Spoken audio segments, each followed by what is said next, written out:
Soyez les bienvenus sur le Path of Faith, où nous partirons pour un voyage de croissance spirituelle, conduit par la sagesse de la foi et les paroles de Jésus-Christ.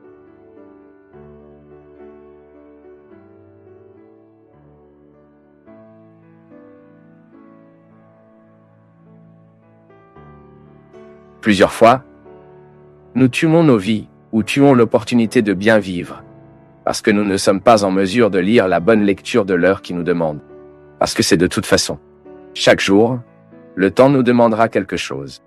Et c'est ce look attentif qui nous donne cette condition. Qu'est-ce qui m'appelle vraiment aujourd'hui?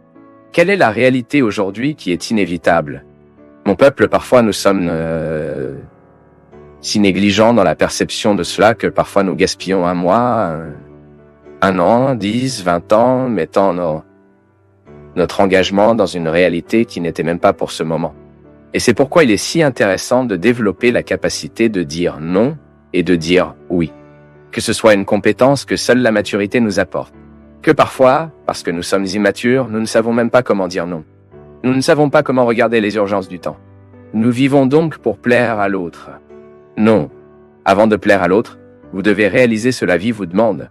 Ce n'est pas toujours ce que l'autre, ce que vous pouvez faire pour plaire à l'autre, est conforme à ce que la vie vous demande. Même si nous grandissons, nous devons avoir le courage de couper beaucoup de choses.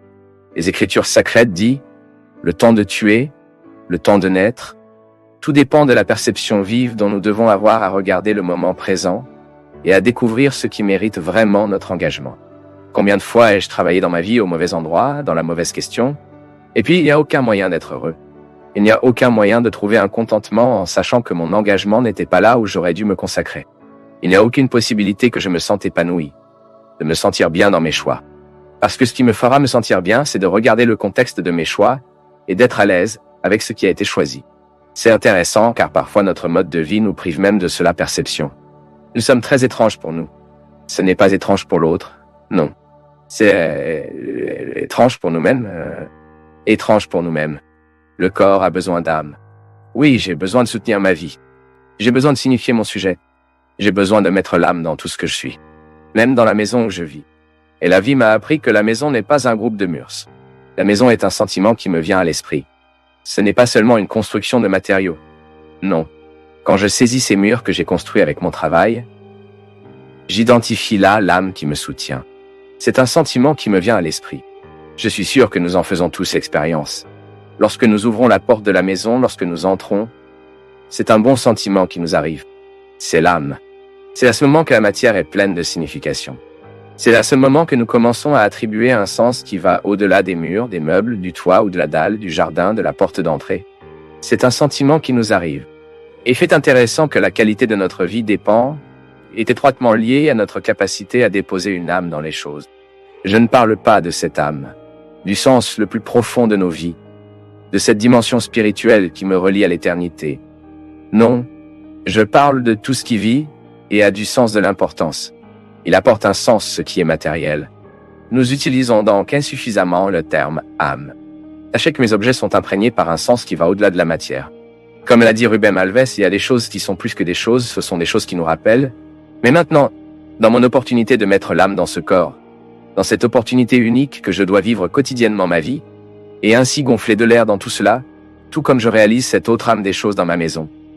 Quand je viens d'un sentiment qui me vient à vivre pour bien m'apporter la conscience qu'aujourd'hui, lorsque j'observe les urgences de ma vie, et je m'efforce de ces urgences, je mets l'âme dans mon corps.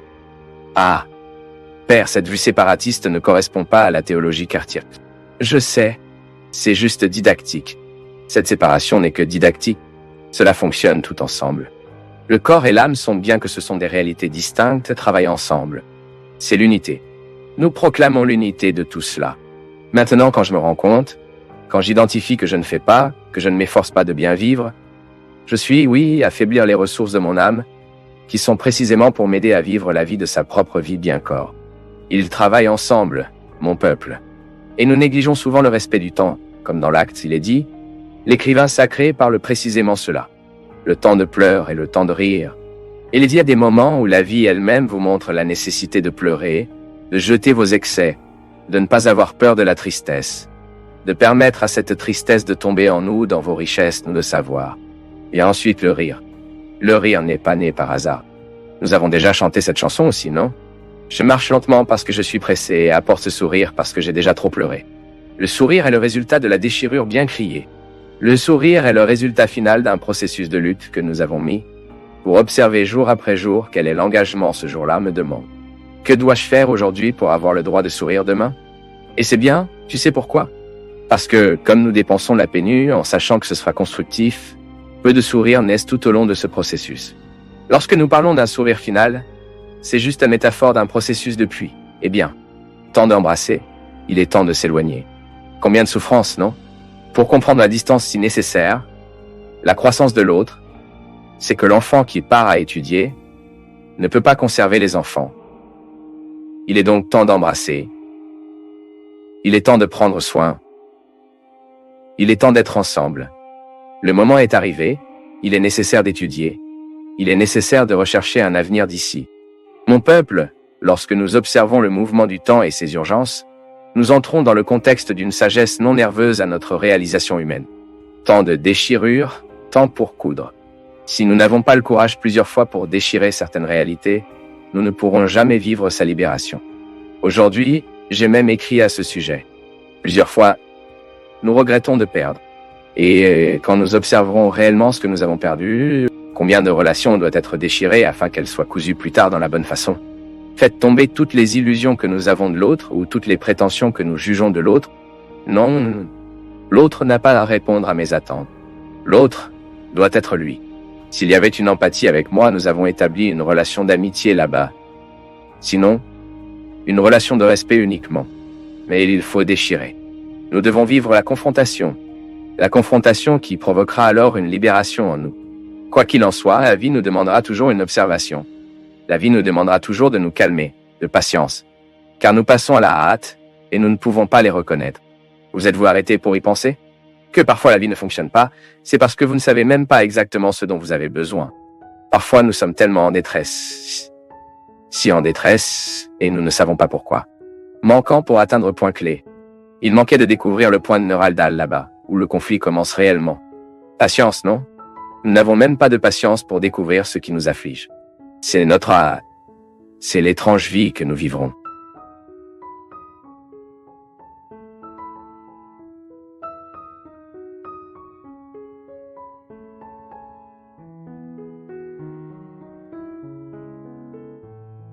Il s'agit d'un passage de Sao Paulo aux Corinthiens dans lesquels saint Paul protège. Il attire l'attention du besoin que nous devons prendre soin du trésor qui est la foi. Il dit ainsi, parfois nous apportons ce trésor dans les vaisseaux de boue, afin que tout le monde reconnaisse que cette puissance extraordinaire vient de Dieu, et non de nous. Nous sommes affligés de tous les côtés, mais pas surmontés par l'angoisse, mis en difficulté, mais pas sans espoir, persécutés, mais pas impuissants, renversés, mais pas anéantis. Partout, nous portons toujours dans notre corps pour mourir de Jésus, afin que la vie de Jésus puisse se manifester dans notre existence mortelle. En fait, nous qui vivons sommes sans cesser à mort à cause de Jésus, de sorte que la vie de Jésus se manifeste dans notre chair mortelle. Ainsi, la mort agit en nous, tandis que la vie agit sur vous. Partenariat entre Dieu et l'humanité. Ou même réaliser que dans ce partenariat, la primauté est toujours de grâce divine. Saint Augustine a déclaré que nous ne sommes pas en mesure de faire du bien sans le bien avant qu'il ne soit donné, livré. Alors vous voyez, ce que je fais parce que Dieu me l'a fait. Dieu ne demande que ce qu'il nous a déjà donné. Regardez à quel point c'est intéressant. S'il me demande d'aimer, c'est parce qu'il m'a donné l'amour plus tôt. S'il me demande d'être bon, c'est parce qu'il m'a donné de la gentillesse plus tôt. C'est la corroboration de ce mot. Je ne peux pas être pour moi. C'est toujours Dieu qui me fournit. C'est pourquoi je dois identifier dans la vie quotidienne de ma vie comment je peux vivre ce partenariat sans mon intention d'être conseiller, vous savez? Pour lui dire, parce que le conseiller est comme ça, je sais pourquoi j'ai un conseiller dans ma vie quotidienne et je sais comment cela fonctionne. Parfois, je suis prêt à recevoir ci et tel. Le conseiller vient. Son nom, tant c'est, tant canne. Alors je vais... Salut, monsieur Christian, c'est bon de le recevoir. Mais je ne suis pas moi qui connaissais le nom de Christian. C'est le conseiller qui a parlé entre les dents pour moi. Afin que je puisse saluer Christian à son arrivée. Déjà avec l'information. C'est donc cette information rapide. Je suis à l'intérieur de la camionnette et la fille parle déjà. Père, l'événement est tel, en parler qui nous recevra, et l'évêque tel. Parfois, nous voulons faire la même chose avec Dieu. Nous pensons que nous sommes son conseiller, que nous lui dirons toutes les nouvelles du monde. C'est comme cette prière que parfois nous voyons autour, n'est-ce pas? Seigneur, regarde comme il est triste, il guérit Jésus, je ne sais pas quoi, comme s'il ne pouvait pas se permettre de savoir ce qui doit être fait. Comme si le sage de l'histoire était moi. Vous voyez, monsieur? Elle est très contrariée par la vie. Waouh, Jésus fait cela dans sa vie. Les gars, notre prière, elle ne peut pas avoir cette charge d'arrogance, vous savez pourquoi? Parce qu'il ne nous mûrit pas. Seigneur, nous présentons la personne. Nous présentons sa réalité. Nous croyons en votre amour. Nous croyons en votre gentillesse. Prête, nous devenons plus humbles dans la prière, vous savez? Et puis nous permettons également à cette prière de cligner en nous ce que nous devons faire pour que le miracle remplisse. Parce que c'est très confortable. Ce n'est pas le cas, vous croyez en un Dieu Nestor, qui est toujours là à votre disposition, prêt à faire tout ce que vous demandez, la façon dont vous demandez, et dans l'ordre que vous demandez. Et là, si vous ne le faites pas, la façon dont vous demandez, le temps que vous demandez. Non, ça ne peut pas être ainsi. Notre foi doit nous donner la confiance qu'il se rend compte de ce dont il a vraiment besoin d'être fait. Et parfois, nous ne savons même pas. Nous sommes si limités que parfois nous pensons que ce que Dieu doit faire est d'obtenir cette affaire d'ici et de le mettre ici. Et nous obtenons cette conviction. Quand, en fait, nous pouvons être très faux. Non, Dieu n'a pas à obtenir cette entreprise d'ici. Il n'a qu'à traîner ici. Et parfois, nous avons pris le temps de découvrir que ce que nous demandions n'était pas honnête. Et puis Dieu a tout fait comme nous ne le voulions pas. Et nous réalisons que c'était vraiment la meilleure façon de résoudre cette situation. C'est pourquoi la foi devrait toujours nous donner la maturité du silence, de la livraison. L'autre jour, je parlais à cela à un de mes amis qui était très en détresse dans une situation qu'elle vivait. Et j'ai réalisé cette affliction sur l'excès des demandes, l'excès des cris. Et bien sûr, je respectais. Je ne suis pas en elle. Je ne ressens pas la douleur qu'elle ressent. Je ne vis pas, je désespère qu'elle habite. Oh, mais si mon opinion est demandée, je ne manque pas l'occasion. Ne pensez-vous pas que vous devriez vous récupérer davantage? Demandez-moi. Vous avez déjà demandé. Vous connaissez si étroitement la miséricorde de Dieu. Pourquoi la se méfier maintenant? Parce que si je demande trop la même chose, c'est comme si je me montrais, ce n'est pas pour lui. Les gars, la prière, nous devons évoluer. C'est ce qu'il fait en nous. Si je demande trop la même chose, je peux générer une incrédulité silencieuse en moi. Ou une croyance que Dieu ne répond que lorsque nous insistons. L'insistance n'est pas de modifier ce qu'il pense. L'insistance doit être si elle existe et ensuite nous devons changer les mots. Devons cesser de le demander. Nous demander, c'est que notre nature soit éclairée par la nôtre, afin que nous puissions avoir des conditions pour identifier ce qui les États-Unis doivent être transformés. Parce que si j'insiste trop pour demander à Dieu de le faire, pour le faire, chaque jour je demande la même chose. Chaque jour je demande la même chose. Je considère qu'il n'est pas en mesure de garder dans son cœur ce que j'ai déjà livré. Je vous souhaite, dans vos difficultés, vous avez toujours le droit et la possibilité de supprimer vos excès, donc vous avez sous vos yeux votre vérité fondamentale. Sans exagération.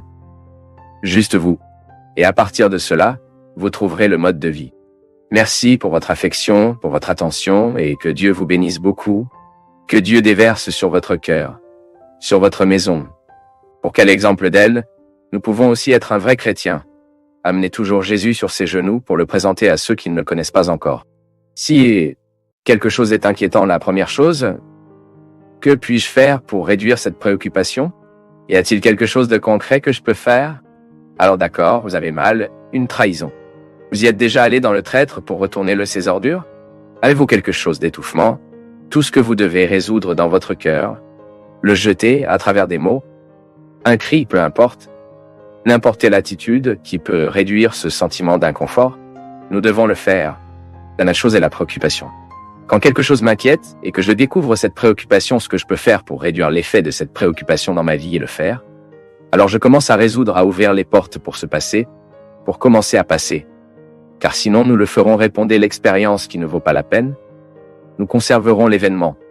L'événement qui nous a fait du mal, qui nous ont fait du mal, puis nous ont fait du mal, puis nous a fait du mal, puis nous a fait du mal, qu'ils nous ont fait du mal. Je n'ai jamais vu quelqu'un guérir en gardant du ressentiment. Qu'est-ce que le ressentiment? Ressentir. Il se sent plusieurs fois. C'est comme si tu prenais un rasoir et restais la passer au même endroit sur la peau. Il ne guérira jamais. Et la coupe empire. Parce que vous blessez la peau, vous blesserez. One, ce n'est pas comme ça. Avez-vous remarqué que lorsque vous commencez à guérir, faites-vous une noix de coco? Ce n'est pas comme ça. La guérison provoque une sensation de démangeaison, non? En nous, c'est la même chose. Vous pouvez observer, il existe de nombreuses situations affectives, parfois nous commençons à nous en remettre, alors vous avez ce sentiment, tenez-le à partir de là. Peut garder votre haine sous contrôle. Peut garder votre ressentiment sous contrôle. Peut garder vos besoins sous contrôle. Et puis vous commencez à vivre le processus de libération des conséquences négatives qui vous ont causé. C'est la vie. Tout le monde est blessé. Je n'ai aucun moyen de créer des perles pour moi, vous ne pouvez pas en créer un pour vous. Ainsi, de temps en temps, les gens nous blesseront avec des mots, les gens nous blesseront avec des attitudes. Maintenant, vous ne pouvez pas laisser le mot qui fait mal et l'attitude qui fait mal causera des blessures à votre être et prendra trop de temps pour rester en vous prolonger plus que le temps qu'il devrait être atteint et était dans le fond de votre vie. Il était dans le fond de votre vie. Il était dans le fond de votre cœur commence déjà à guérir cela. Parce qu'à partir du moment où vous avez une blessure. Dans l'affection, cela fonctionne comme ça, non? De temps en temps, quelque chose vient. Ça fait mal à notre cœur. Nous perdons leur volonté envers tout. Perd votre volonté d'étudier. Cela a un impact, cela nous affecte. Maintenant, le temps qui durera, ce qu'il vous affectera, doit être administré par vous. Après tout, c'est votre être en jeu, non? Et soudain, vous commencez à tout mal parce que l'être est blessé. Il y a donc toujours une blessure dans l'être qui doit être soignée. Mon peuple, c'est un exercice de chaque jour, tu vois? Vivre l'expérience d'être avec Jésus, c'est que nous vivons tout le temps. Gérons en nous ces guérisons que nous devons vivre pour ressembler à Jésus. Je veux ressembler à lui. J'ai besoin, de temps en temps, de visiter mon passé, pour comprendre le présent. Pourquoi parfois je suis arrogant? Est-ce à un moment de ma vie j'étais trop humilié? Et pourquoi j'étais trop humilié? J'ai du mal à gérer les moments où quelqu'un me conteste. Personne n'est par hasard. La guérison de l'être se produit. Lorsque nous prions, quand je demande à Dieu de guérir mon cœur, de guérir mon esprit, ce sont des expressions que nous utilisons tout le temps. Mais Dieu guérit souvent nos cœurs, guérit notre esprit, à travers notre réflexion. Lorsque vous commencez à mettre vos sentiments désordonnés en ordre, lorsque vous commencez à reprendre l'harmonie que parfois la vie et les événements qu'ils suppriment. Et c'est ce que je vous souhaite, que dans votre vie aujourd'hui, votre histoire, vous vous engagez à guérir les blessures de vos sentiments. Si vous vous blessez, ne vous l'emmenez pas. Prenez-le comme un enseignement pour ne pas faire les uns avec les autres. Mais ne laissez pas cela devenir amer. La tristesse, pour être créative, doit exercer en nous le mouvement de surmonter. Donc, parce que je suis triste, parce que je suis blessé et bouleversé, j'observe ce moment, je vis ce moment comme le but de surmonter. Parce que si je ne surmonte pas, je risque de le transformer en amertume. Et l'amertume n'est pas bonne pour le cœur. Le cœur amer ne peut pas percevoir la vie. Le cœur amer se concentre sur les mêmes choses. Lorsque nous nous concentrons sur les mêmes choses, lorsque nous n'élargissons pas notre look, nous risquons de malheureusement notre expérience de vie.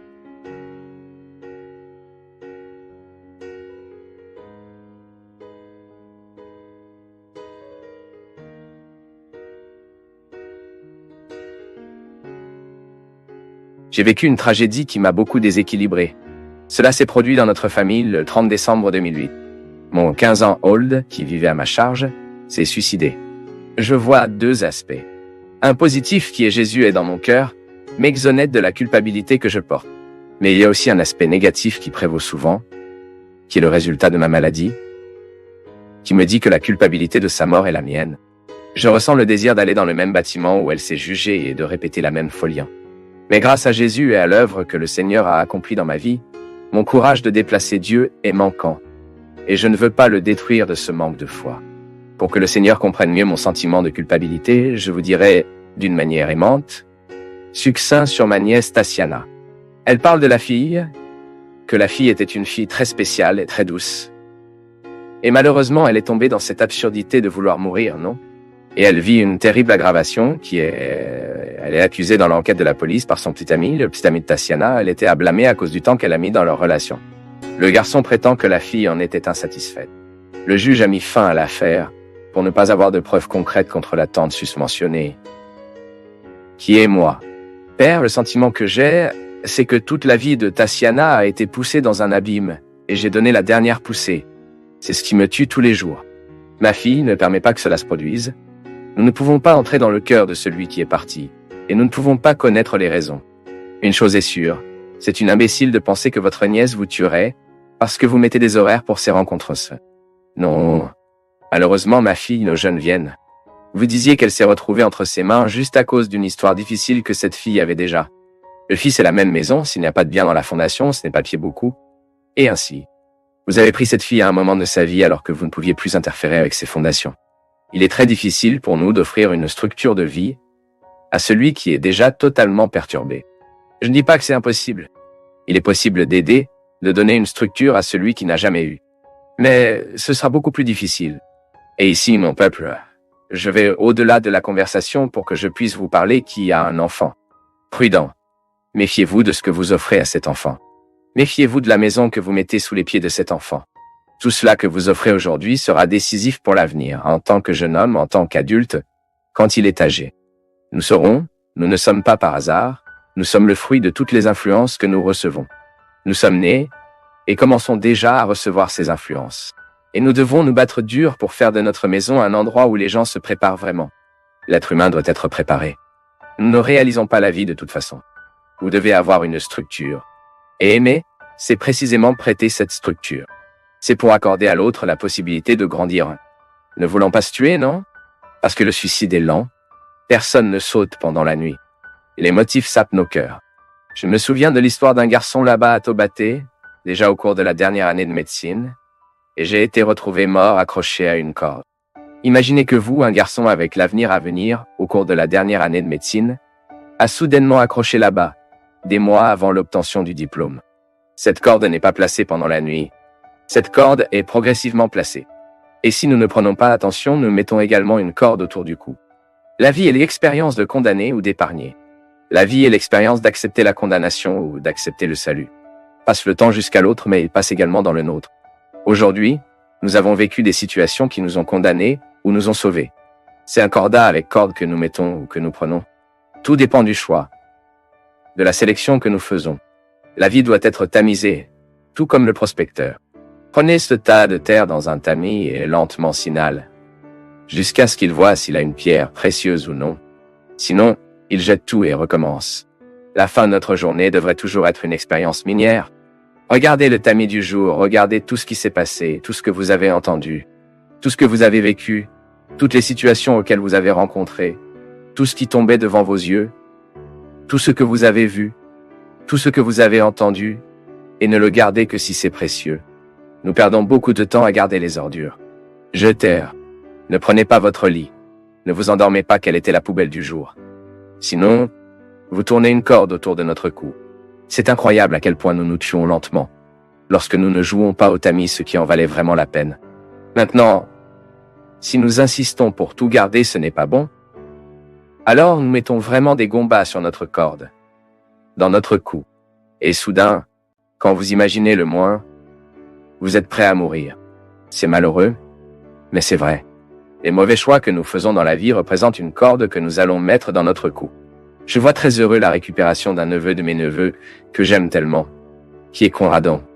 Un garçon qui pendant longtemps, un beau garçon intelligent, a choisi de mettre la corde autour de son cou. Et aujourd'hui, Dieu merci, à cause des yeux qui voient de manière salvatrice, des gens qui lui prêtent un nouveau sens à la vie, Conrado a la belle expérience de juger les bourgeons de corde qui étaient dans son cou. Récupérer, réhabiliter, faire la paix avec la vie. Vous pouvez parfois observer que nous devenons mauvais avec la vie, et chaque fois que nous sommes mauvais avec la vie, nous commençons à créer la possibilité de la mort. Cela est arrivé à votre nièce, ma fille. Malheureusement, il est devenu le mal avec la vie. Manquait de structure, manquant d'amour, look manquant, manque de soins. La maison n'était pas ce dont elle avait besoin. Et il vient un moment que toute faiblesse, toute difficulté, elle saute. Pourquoi? Parce qu'il n'est pas préparé, a trop souffert. Vous ne pouvez plus supporter les problèmes de la vie, manquez de préparation pour vous lever. C'est pourquoi il est si difficile de récupérer une personne. Parce que c'est à ce moment que cela valait la peine de savoir à quel point nous avons été éduqués, à quel point nous étions bien structurés. C'est la même chose quand j'avais de l'hépatite. Je me souviens d'une phrase du docteur Antonio. J'ai dit, docteur, quoi? Qu'est-ce que nous allons faire, non? Il a dit, le prêtre doit maintenant faire quoi que ce soit. Le Seigneur a une hépatite et maintenant voyons ce que votre corps est capable de faire avec le problème que vous avez. De même, quand Robinho avait un cancer, j'ai été tellement secoué par la maladie de Robinho que je suis allé chercher toutes les ressources que je pourrais voir si nous sauvions ce garçon.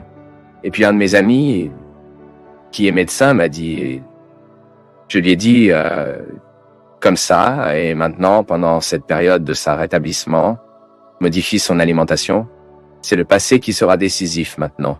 Tout ce que ce garçon a mangé, tout ce que ce garçon a vécu, tout ce qu'il a fait avec sa santé, sera désormais décisif pour son rétablissement ou non.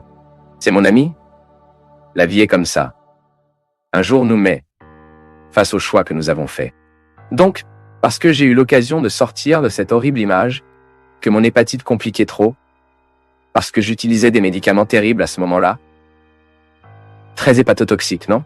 Imaginez, je prenais un anti-inflammatoire pour...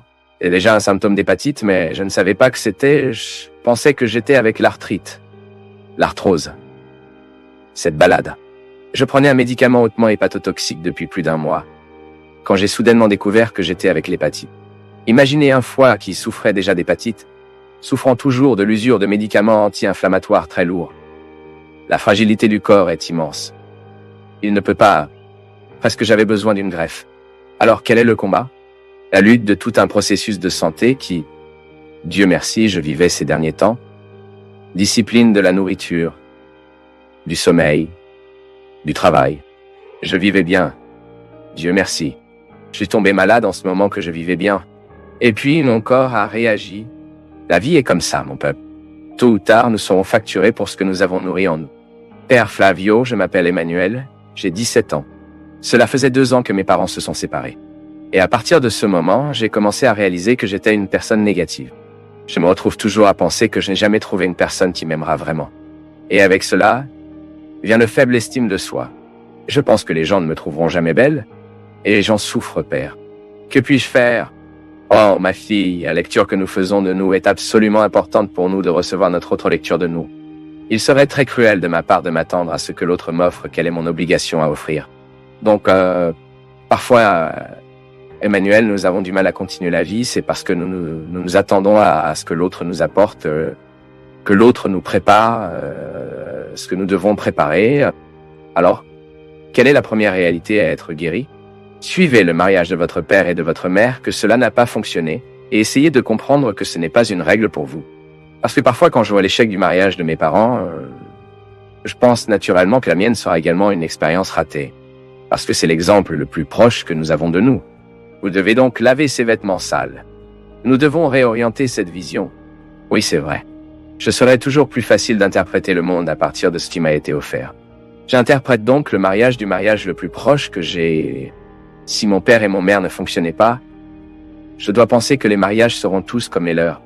Et pas, vous savez, laissez cette impression disparaître. Regardez d'autres modèles qui ont fonctionné. Sans la vision romantique, s'il vous plaît. Le mariage ne peut fonctionner que lorsque nous nous battons quotidiennement pour cela. Et ils vécurent heureux pour l'éternité. Il n'y a rien de tel, non. Et après que vous puissiez avoir une vision qui correspond à la réalité, vous travaillez avec la possibilité que vous l'essayiez également dans votre vie. Aimer est possible. Être aimé est également possible. Mais cet amour n'est que... Cela ne devient qu'une réalité dans nos vies alors que nous nous ouvrons à lui. Ou vous offrez une occasion quotidienne d'aimer et d'être aimé. Qu'est-ce que l'estime de soi? C'est le premier amour que nous vivons, non? Le premier amour que j'expérimente n'est pas pour l'autre, c'est pour moi. À tel point que cela fait également partie de la maturité. Lorsque vous êtes en mesure de renoncer à cet excès d'amour pour vous, qui est le propre de l'enfant, car l'enfant n'est pas en mesure de partager, il n'a pas de maturité émotionnelle, affective et cognitive pour pouvoir se donner à quelqu'un. Elle est donc immature, et c'est son droit d'être immature, car elle est dans cette phase. Mais à mesure qu'elle grandissait, elle se rend compte qu'elle peut se proposer aux autres, qu'elle n'a pas seulement à recevoir. Donc l'estime de soi est l'équilibre de ce que vous offrez vous-même et de ce que vous offrez à l'autre. Il n'y a pas d'amour tendre. L'estime de soi n'est jamais un amour solitaire. L'amour que j'ai pour moi est toujours de partager les uns avec les autres. Mais je dois avoir l'amour pour moi. Parce que sinon je continue de me donner sans m'offrir. Et puis je crée naturellement un effondrement pour moi. C'est pourquoi la maturité.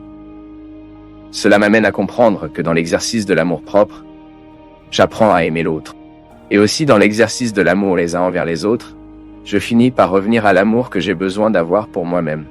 Alors Emmanuel, ce remède n'est pas seulement vous qui en avez besoin. Ne pensez pas que c'est juste vous qui souffrez de ce découragement. Non. Beaucoup d'entre nous souffrent de ce découragement. Ou beaucoup d'entre nous éprouvent cet échec que nous ne sommes pas suffisamment aimés par nous. Oui, j'ai besoin d'aimer l'être que je suis. M'aimer signifie réconcilier mes limites, connaître tout le mien, ou tout ce que je peux de mes faiblesses, que je ne peux parfois pas tout savoir, mais autant que je peux connaître ces faiblesses, afin que je puisse les trancher pour qu'ils jouent dans ma faveur. Oui, car même ma fragilité, si elle est sous mon domaine, ça me favorise. Il y a des restrictions qui permettent. Je suis rendu possible lorsque je vis les restrictions sincèrement, honnêtement, équitablement. L'expérience de vous aimer est vos premiers devoirs. Et puis, bien sûr, vous jeterez ce pessimisme, qui peut avoir une conséquence du malheur de vos parents. Nous avons tellement absorbé les autres, non? J'absorbe tout le temps des gens qui me dépassent. Je le répète, qu'est-ce qui est alcalin? Et ce qui est acide? Tout le temps m'est offert. Maintenant, le problème est quand je m'offre le sentiment acide. Quand je m'offre le pessimisme qui me prive de grandir. Donc chaque jour, il n'y a pas de repos. C'est quotidien. Pas de vision romantique, s'il vous plaît. Dieu ne vient pas faire pour nous. L'autre ne fera pas pour nous. C'est moi. Et toi. Nous sommes ceux qui doivent faire quotidiennement cet exercice de choix de l'alcalin. Le sentiment qui nous purifie, qui maintient notre santé. Et cela nous donnera des conditions pour aller de l'avant, pour surmonter les obstacles. C'est ainsi que cela vaut la vie. C'est difficile pour nous tous. Je ressens une phase difficile et j'apprends d'elle. Je veux apprendre d'elle, car sinon cette phase, elle ne me blessera. Et ce n'est pas juste. Il n'est pas juste qu'une phase me fasse du mal. Nous sommes tous dans le même bateau, voyez-vous. Ne vous sentez pas seul dans cette histoire. Je suis sûr que beaucoup qui nous regardent maintenant vivent le même conflit que vous. Oui, cultivation, vous savez. Aimer, c'est ça. C'est vous de vous offrir une meilleure culture. C'est vous de vous permettre de vivre la beauté à travers un livre, à travers un bon film, à travers une bonne conversation. Parce que parfois nous pensons « Oh, j'ai besoin d'aimer maintenant. » Non, ce n'est pas ça. Cela peut également être « Pas de problème. » Mais l'exercice de l'amour propre, il passe au-dessus de tout ce que nous nous offrons intellectuellement. Et quand je parle intellectuellement, je pense aussi à la dimension sentimentale, car nous ne pensons pas à l'intellect déconnecté des émotions. Moi, quand je pense à mon amour propre, je pense aux bons livres que je lis, les bonnes influences que je suis destiné, permettant, sur l'image que je contemple, la bonne musique que j'écoute. C'est tout l'amour propre. Ou dans le reste, je programme, ou la réunion que je prévois pour être avec les gens que j'aime, qui me fait du bien, c'est l'amour propre. Et là, vous faites don. Là, vous vivez l'autre dimension. C'est pourquoi je dis, il n'y a pas d'auto-amour soumis. Non, il me rend toujours naturellement à la disposition de l'autre. C'est cyclique. Je me donne, je m'offre et je m'offre naturellement à l'autre, l'autre que je reçois. Je reviens à moi-même. Et donc, recyclant les amours. Recyclant les expériences qui nous mûrissent. C'est ça, mon peuple.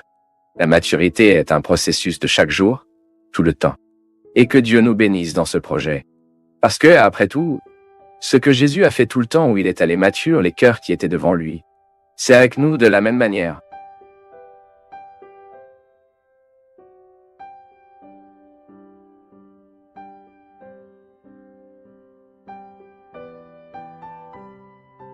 C'est un grand plaisir pour nous tous du Path of Faith d'être avec vous en ce moment.